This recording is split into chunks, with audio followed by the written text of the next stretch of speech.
Hi there, and welcome back. What we're going to do in this video is, given the graph of a function y equals f of x, we're going to evaluate the definite integral of this function from x equals 0 to x equals 6. And the key thing to remember is that the value of the definite integral is the accumulated area as we move from x equals 0 to x equals 6. And since part of the part of the graph is below the x-axis, we know that that contributes to the area differently. So the first thing we're going to do is find the area of each region. So this region right here is a trapezoid. So I'm just going to very lightly shade this in here. There's the area of the region.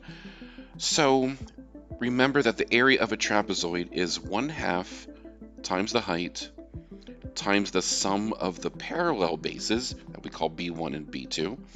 The parallel bases here being the x-axis and this horizontal line here.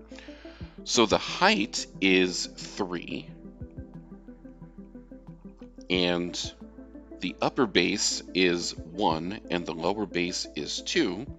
So this looks like 9/2. So the area of that first region is 9/2. Now, the region under the x-axis is a triangle.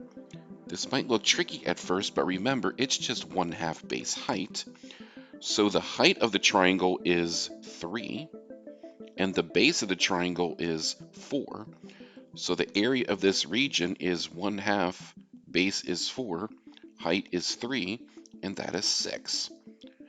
So how does that all figure in? Well, the definite integral basically tells us that it's the sum of the positive areas and then subtracting the sum of the negative areas. And by negative area, I mean any area that is below the x-axis.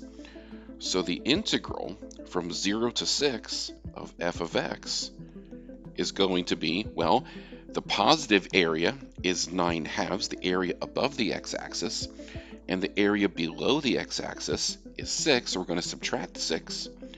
And that result is, well, let's see, 9/2 minus 12/2 is -3/2.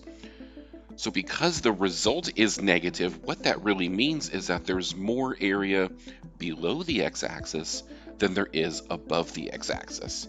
So as a way of interpreting this as net area, the net is negative, which means there's more below than there is above.